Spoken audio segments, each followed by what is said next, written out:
Now, we've been telling you about an explosion that's been heard just after 6 o'clock this morning in the area of St Albans. And lots of you have been getting in touch with us this morning. Thank you very much indeed for that, especially in Hertfordshire, people telling us about a large explosion that they heard. It's woken people up. There's been a rumble and a tremor in some houses around there. Luton, you've been telling us you've been feeling it there. We can go to Hemel Hempstead now and speak to Heather Seaton, who can join us on her phone this morning. Heather, good morning. Tell us what you've seen and heard this morning. Right. Also, just a second ago, while you were on that introduction, there's been another small explosion. Just gone 6 o'clock, lying in bed, fast asleep, and the whole house was shaking. Didn't know whether it was an earthquake or what, and then there was this almighty explosion. All burglar alarms, everything started going off. Looked out the front window and we can see flames. How far away are those flames, Heather? They're between us and the field, so not terribly far. There is a petrol depot there, so presumably it's that's gone up in smoke. Did you see any sign of did you hear a plane at all before the explosion took place? Because somebody said that they heard that as well. I wasn't sure. There was an almighty noise. It could have been an explosion. It could have been a plane. We also thought it could have been thunder. It's hard to tell, and we were fast asleep as well, so difficult to say at the moment. Right. And how widespread is the fire there that you can see? It looks quite widespread. There's a lot of damage to houses nearby. The flames that are leaping straight up in the air, that's quite high. Lots of the houses, our house, our front door, we couldn't get out the house. The front door had taken the impact and had buckled. Our neighbours have broken windows. So where you are, in fact, Heather, at some distance away, there's damage in your street? Yes, we think it's probably about half a mile to the oil depot. There's damage in the street. All the neighbours are out in the street at the moment with broken windows, broken doors. Everything in the bathroom has all fallen down on the floor. Yes, the houses have taken the impact. So, obviously a very frightening incident for you. Just how big is this oil depot? It was very frightening, especially when you've been fast asleep as well and you don't really know what's happened for the minute. So how big is the depot itself, do you know? I don't know the actual size. It's a fair-sized depot. It is one of the main depots, I believe. All right. Heather, thank you very much indeed for that. We're going to talk to one or two other people, but thank you. It's going up again. There's another explosion. Okay. Just happened. The third explosion just happened. Now, tell us the size of that particular explosion compared with the others. Oh, it was much smaller, yeah. So the house didn't move. It sounds, though, like that there may be other tanks going off, something like that. Possibly, yeah. All right. Heather, thanks. We'll come back to you later. Thank you very much. OK. We are getting many calls in about this. Let's speak now to another eyewitness. Gareth Owen is on the line from Luton. And Gareth, we were just hearing from someone in Hemel Hempstead. Tell us what you have seen and heard. Sorry, well, at 6 o'clock, I was awakened in Luton by a huge explosion. We felt vibration. I looked out of the rear window and saw huge flames going into the air, like pyrotechnics. It was from the direction of Hemel. I put on the little radio I've got, which is tuned into the airport, and I heard the tower tell an aircraft at Luton that the Buncefield fuel depot explosion had taken place. Now, the fuel depot is about 800 yards from junction 8 of the motorway, and it's the major fuel storage and distribution depot for the home counties in that area and Luton Airport. And I can still see the flames now. Gareth, just take me back for a second. Did you say you did hear a plane just before you heard the explosion? No, the control tower at Luton Airport informed a departing aircraft that they could see an explosion site at the fuel depot at Hemel Hempstead, which is Buncefield. OK, and how far away is that from where you are? Oh, it's got to be 10, 12 miles at least in direct line to sight. But you're able to see flames now? Yes, I can see it, yeah. Have you heard any secondary explosions? Well, minor, very minor, but not the actual sound of the explosion, but you can see pyrotechnics, you know, as the flames go into the air hundreds of feet from looking at it. But you're seeing a substantial amount of flames now? It's a huge explosion, yeah. I've had quite a bit of experience looking at things like that. And you were telling us a minute ago about that fuel depot. It's a very large facility. It is. It's a major storage and distribution depot for the region. It's, I'd say, about 800 yards from junction 8 on the M1. Okay. Gareth, for now, thanks very much. Indeed, that gives us a much better idea of what appears to be happening. Absolutely, very, very useful from it. You called it the Buncefield fuel depot, just close to Junction 8 of the M1 motorway. That's close to Luton Airport. He says it's a major storage and distribution depot for the area, and in particular for Luton Airport. And obviously both the eyewitnesses telling us that the flames are very significant, that the depot is obviously continuing to burn, and that we have heard about this series of smaller explosions that have been continuing after that first major one just after 6 this morning. And Heather Seaton, who was calling from a street, I think she said within half a mile of the depot, saying that there had been damage presumably from the blast of the explosion to the houses in her street. Their front door had been buckled, they couldn't get out through it. There had been windows broken, and obviously it was a very frightening incident for them. We don't have any information on casualties or anything like that at the moment. Details are still very sparse, but it is obviously a very, very serious incident, and we will bring you any detail we get just as it comes through. Now, you're watching Breakfast on BBC News. It's just coming up to 6:30, as well as continuing to cover this breaking news story. We're also going to be telling you about how you could have a holiday with a difference and perhaps help some of the world's poorest communities. Stay with us. It's a world stranger than most fiction. David Attenborough on the true survivors who can defend like an army, entice only to kill, and who have been on the planet 100 million years longer than us. Life in the Undergrowth. Wednesday at 9 on BBC One. This Christmas, homemade will once again reign supreme. Fresh shall conquer frozen. Succulent can overcome scrawny. And one man shall tempt us to fresh waters, whilst another freezes from tasteless turkey forever. My Christmas wish would be that everyone tried to buy local food as much as possible. Saviours of our festive feasts, Rick Stein and the Food Heroes, coming soon on BBC Two.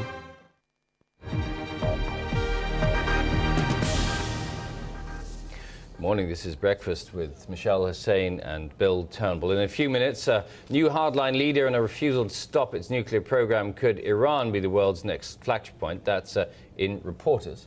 That's coming up in a few minutes' time. But first, just after 6:30, let's bring you a summary of the main news. And within the last half hour, we've had some breaking news. There are reports of a huge explosion near the Hemel Hempstead area. Eyewitnesses have been telling us within the last 20 minutes or so that they've seen huge flames near a major oil depot, which is close to Junction 8 of the M1. As far as we can tell, we're being told that it's likely to be a fuel depot, which is a major storage and distribution facility.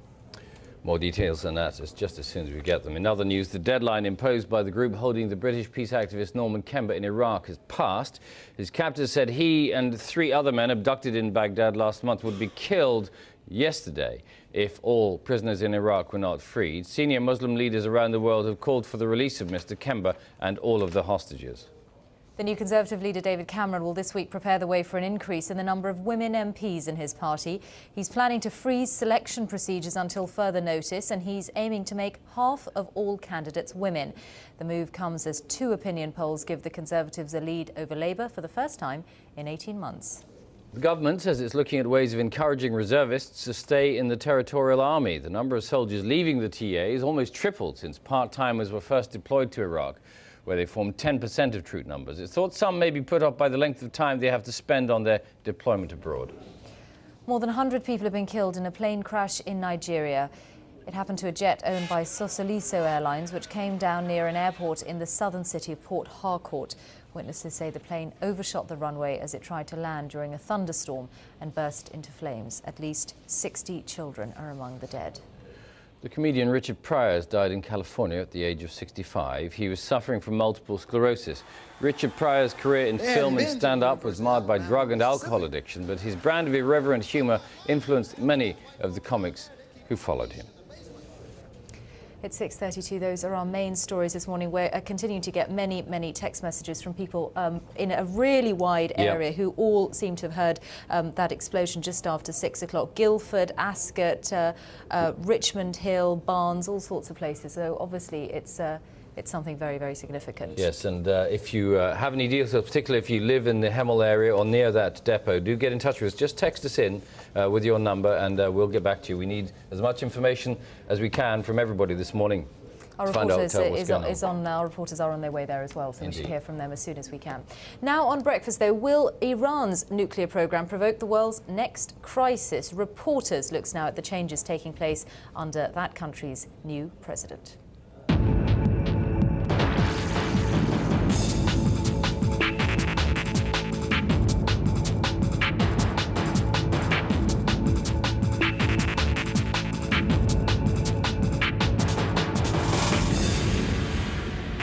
As Iran's controversial new president ruffles the feathers of Tehran's ruling elite, Francis Harrison finds out who's really in charge.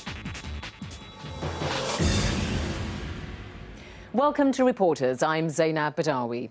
Iran's hardline president has once again called for Israel to be wiped off the face of the map. In comments made in Saudi Arabia, Mahmoud Ahmadinejad also questioned whether the Holocaust took place, sparking a barrage of international criticism. There are also worries about Iran's nuclear program. So far, the Iranians have responded to these anxieties with a mixture of outrage and defiance. But the great enigma about Iran is who precisely is in charge. Much of the world was caught on the hop by the election of Mahmoud Ahmadinejad as president, but does he really call the shots? The BBC's Tehran correspondent Francis Harrison has been finding out. This is South Tehran, the heartland of President Mahmoud Ahmadinejad. When he was mayor of the city, this is where he concentrated most of his efforts. His message that he wanted to narrow the gap between rich and poor fell on fertile ground here. In deprived parts of the city, Mr. Ahmadinejad spent money on providing subsidies for the poor and clearing slums. Combined with a radical Islamic social agenda, this won him support, especially among the Basij, or armed Islamic volunteers attached to local mosques. Everyone in this family is a Basij member, loyalists of the Islamic regime who can be called upon at times of crisis to come out on the streets and use force to dispel dissent. It struck a chord here when the new president turned his back on reform and instead revived the slogans of the Islamic Revolution, justice for the downtrodden. The main issue is that Mr. Ahmadinejad is seeking justice for all. This means something to us, and we expect him to deliver on his promise. He is trying to fight corruption and restrict the power of big business. He's been in power for only 3 months, and look at the pressure he's faced from abroad. He's been pressurized over the nuclear issue and human rights. But in spite of all this, he's approved many projects for the poor. But a short drive away, and it's like another world.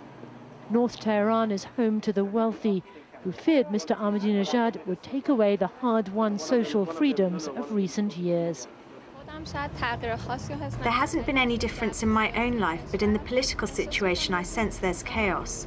I think the president is not up to running the country, and I don't even know what he was thinking about when he stood as a candidate in the elections. He's not politically astute enough. Many worry that Mr. Ahmadinejad's radical Islamic ideas could mean a return to the early days of the revolution, when a young man and woman couldn't walk down the street together without being stopped and asked if they were married. But some argue there's no turning back now. People need some kind of freedom, and they've got used to having it. After Mr. But students at Tehran University believe a process of Islamization is already underway. Risking arrest, they protested against the appointment of an Ayatollah to run the university for the first time since the revolution. In the scuffle, his turban was removed, and the students shouted slogans against the president.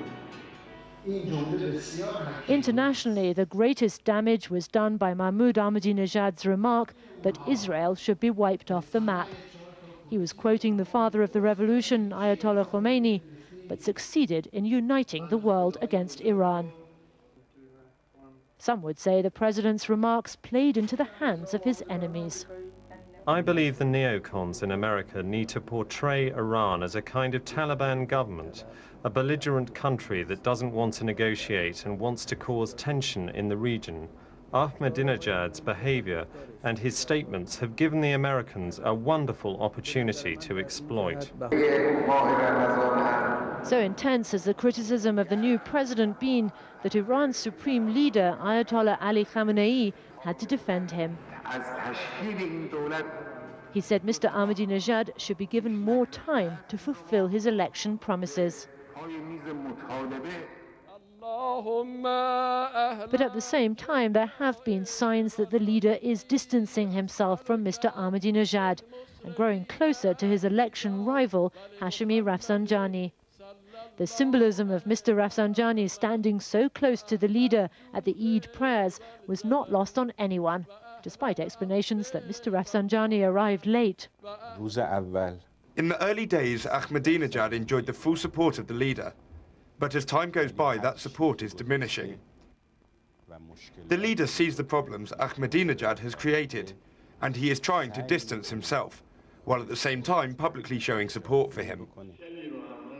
At this meeting of clerics, Mr. Rafsanjani launched a veiled but stinging attack on the new president, accusing him of instigating a purge of officials that threatened the very stability of the Islamic system. A power struggle is rapidly emerging among conservative ranks. If one listens to Mr. Rafsanjani's words very carefully, it is evident that he is seriously concerned about the way the new government is running the country. He doesn't usually air his concerns so publicly, but it seems he sees the threat serious enough that he had to go public. And if the markets are anything to go by, there is a problem. The Tehran Stock Exchange has lost a quarter of its value since Mr. Ahmadinejad came to power, the largest single fall in its history. And for months, Parliament has refused to endorse the president's choices for oil minister, saying they lacked sufficient experience. It's meant there was nobody to take decisions in OPEC's second biggest producer. Never before have so many presidential nominees been rejected by Parliament. Moreover, some of Mr. Ahmadinejad's own supporters voted against him, but denied they were undermining him. Rejecting his candidate does not mean undermining the president. In fact, we regard it as a way of helping him find a stronger and a more qualified figure to head this ministry. From an Islamic point of view, the best friends are those who remind you of your faults. Angered after the defeat of his second nominee, Mr. Ahmadinejad complained that no president since the revolution had been so viciously insulted as him. This is a crime. Insulting the president is a crime.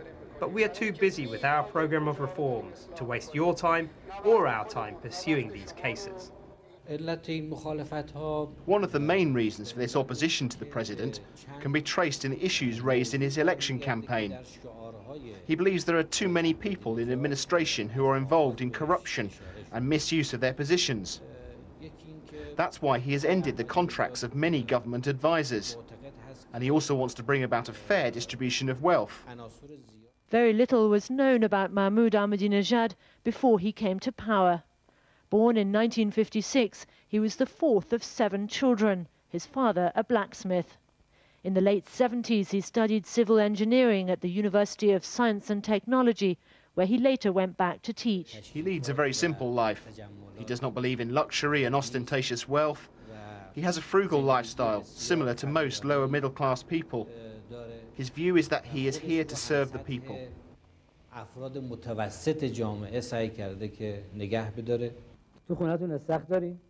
This rare footage of his home shows how simply Mahmoud Ahmadinejad lived while mayor of Tehran. His son, Ehsan, says his father worked so much he rarely saw him except on Friday mornings. Mahmoud Ahmadinejad cultivated a humble image right down to his clothes, the trademark white jacket that he's made famous. Now they call it an Ahmadinejad jacket, and in some markets, sales have increased 5-fold. But Mr. Ahmadinejad was shaped by his experience in the Iran-Iraq War, where he was an instructor in the military for the Besieged force. His anti-Western message goes down well at this annual parade to honour the contribution of the Basij in defending the Islamic Revolution. President Mahmoud Ahmadinejad owes a deep debt of loyalty to the Basij, the Islamic volunteers like this. They mobilized support for him during the elections, and now they have one of their own, a military man, as president. For hardcore Basij families like this, Mr. Ahmadinejad's quest for Islamic justice is symbolized in the belief that the 12th Shia Imam will return to save the world. But there's now controversy in the Iranian media about a video that purports to show the president telling a senior cleric that he sensed a divine light engulfing him when he addressed the UN General Assembly in New York in September. We Shia Muslims believe in the return of the missing Imam, just as Christians await the return of the Messiah. But when he says that the light of the missing Imam shone on him as he entered the UN, our society will not believe it. Just as the American people will not believe if President Bush claimed he had a mission from Jesus Christ. For the reformists, Mahmoud Ahmadinejad is an extremist, bent on confronting his enemies at home and abroad. But millions of Iranians who voted for Mr. Ahmadinejad were attracted by his promise of social justice and a better standard of living. In Iran's complex political system, the president does not have total control over the country. Already there are signs of a bitter power struggle at the top, and it's far from clear whether Mahmoud Ahmadinejad's radical agenda will dominate or more moderate voices will prevail. And that's all from Reporters for this week. From me, Zainab Badawi. Goodbye for now.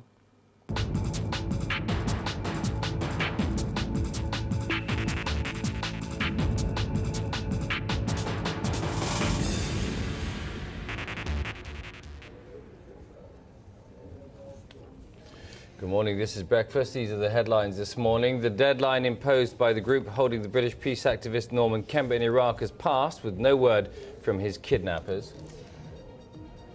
The new Conservative leader David Cameron will announce plans to increase the number of women MPs in the party.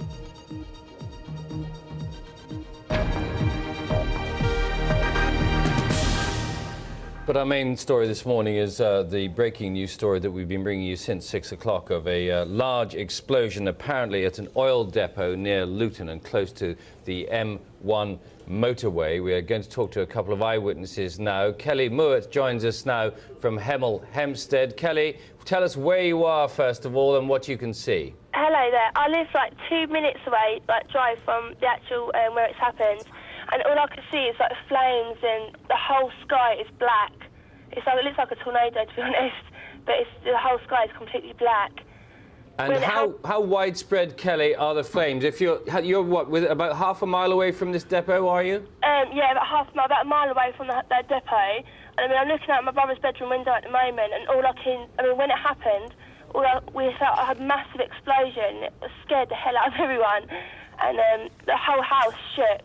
And I mean, I've never seen anything like it. The whole sky lit up completely, and it just looked like it was like completely bright. Right, and I'm just trying to get a picture of just how widespread the flames are in the depot. And if from where you're looking at it now, yeah. Is it 100 yards? Is it 200 yards wide? The blaze, as far as you can see. I mean, as far as I can see, I mean, all I can see is really like light and the smoke.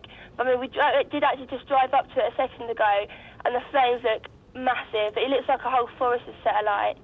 How high are those flames, Kelly?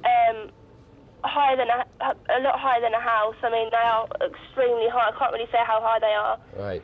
Well, somebody else we were speaking to earlier who also lives in that area was saying that, in fact, their front door of their house had been buckled and windows were broken in their street. Is there any damage around where your house is? I can't see anything at the moment, no. I mean, all I've felt is the whole house shaking, but nothing like that's happened, no. And you were woken up by the first blast, were you? I was, yeah. And then did you hear any subsequent explosions? I did hear a few other explosions, but I'm not too sure what actually happened with them ones. My dad said he saw like a flame go up in the sky and then come back down, and like another massive explosion happen. So I'm not too sure what that was either. Okay, and when you went up to have a closer look, presumably there were lots of emergency vehicles and police. There are, yes. There's so many people up there. Right. Did you have any idea how many people were there? I would say about over 100 people are standing up there seeing what's happening and things like that. Right. There's one other thing maybe you can help us clear up. There were, just as a faint suggestion earlier on, that there may be a plane involved of some kind. Have you had any evidence to suggest that there was an airplane at all in the area at the time? I don't know, to be honest. I haven't seen anything. I mean, my dad thinks it could be a terrorist attack, but you never really know what's going to happen. Yeah, well, it's early days for that. But Kelly, thank you very much indeed. That's been most helpful. Thank you. Okay, thank you then. Okay. Bye. Obviously, that gives us a sense of the extent of this, but also so many of the emails and texts that have been coming into us, where people heard the explosion in so many different areas, as far away as Surrey, West London and Oxford, which gives you a sense of the scale of what we're reporting this morning, this explosion at a major fuel depot, which appears to be just off the M1. Let's go to another eyewitness. Dave Franklin can join us on the line now. Dave, tell us first where you are. I'm actually in Woodall Farm and standing outside Cuffley Court at the moment. Where is that in relation to the Hemel Hempstead? Less than half a mile away from the depot. What have you seen this morning? Well, when we woke up about 5 to 6, there was actually an absolutely massive, loud bang, and it actually broke the 2 windows in the flats above us and to the right, and they actually felt the explosion a mile away in Grove Hill as well. So you then looked out of the window, and what did you see? Just flames everywhere, just orange flames. The whole sky just turned orange and black. And are they coming from the direction of this fuel depot that we've been reporting? I mean, you knew that was in the area? Yeah. I know it's in the general direction of where the depot actually is. And what sense of scale can you give us? Obviously, you know, it's clear that this is on a huge scale, but what can you actually see in terms of the flames now? Have they got bigger? Well, they've actually got bigger since the 4th explosion. And did you hear secondary explosions? Some people were reporting to us earlier that they did hear a series of explosions later. There were 3 other very loud explosions before. Okay. And you didn't, Dave, hear a plane at all? This is what some people were saying. There are other rumours that there is a plane actually had an accident or actually went into the depot itself. But you didn't hear anything yourself this morning before the explosion? No, we just heard a loud bang, but there's several other neighbours saying that they actually did see a plane go into the depot. Okay, well, we'll try and get that checked out just as soon as we can. And just tell us, while you're on the line, Dave, a bit more about what you might know about this depot. I know it's close to Luton Airport. Is it actually used by the airport? No, there are actually aircraft that fly over it, though. It is actually very close to it. So it's on the flight path? Yeah, it is. Okay. So very close to the airport. Yes, Dave, for now, thanks very much indeed. And Dave Franklin lives very close by, just giving us another account of huge amount of flames. I mean, clearly the blaze is still continuing. Indeed. We just had the first official confirmation, not that it was really needed, but Hertfordshire police have told us now that there have been 2 or 3 explosions at the Buncefield oil depot near Hemel Hempstead in Hertfordshire. A spokesman has confirmed there are indeed casualties. No details yet. There are police, fire and ambulance staff all in attendance, as you'd imagine, for such a vast explosion, heard many, many miles away and felt many miles away as well. Somebody else who's been watching what's been going on this morning is Sam Matton, and she joins us on the line now. Sam, tell us where you are. Hi, I'm in Redbourne, which is just about 5 minutes from the depot itself. Right, and tell us what you can see. Flames, the sky is sort of orange, the flames are got to be 60 foot up in the air, and they're that high that my mum can see them. She lives in Park Street, which is just about 10 minutes away from here in St Albans. Where were you when it happened, and what was your first... I was in bed. I was actually having a bad dream, and I thought the world had ended, quite honestly. It was like... I thought it was a thunderbolt because you could hear like noise all on the roof, so I thought it was rain. I looked out, couldn't see any rain, and I just unplugged everything because I thought maybe there was going to be a secondary, thunderbolt. And it's not until I've gone and looked outside or looked out the back window that I can see smoke and flames coming from now it is the other side of the motorway, which is only about, from my house, it's about half a mile, maybe a mile. Sam, when you said you heard things on the roof, was it the house shaking or were there bits of debris falling on you? Debris, yeah. I mean, the loft hatch in my house has actually fallen out. One of the extractor fans is hanging out of the wall, my neighbour's window is actually broken from the impact. So it really was some explosion, and I would imagine that once daylight comes, there'll be more stuff that you can see. And it'll be getting light fairly soon. We'll get a better indication, I suppose, of what's been going on. So basically, it would have woken up everybody in your area. Yeah, I mean, as I say, there was the first major explosion, and then there was about three explosions after that.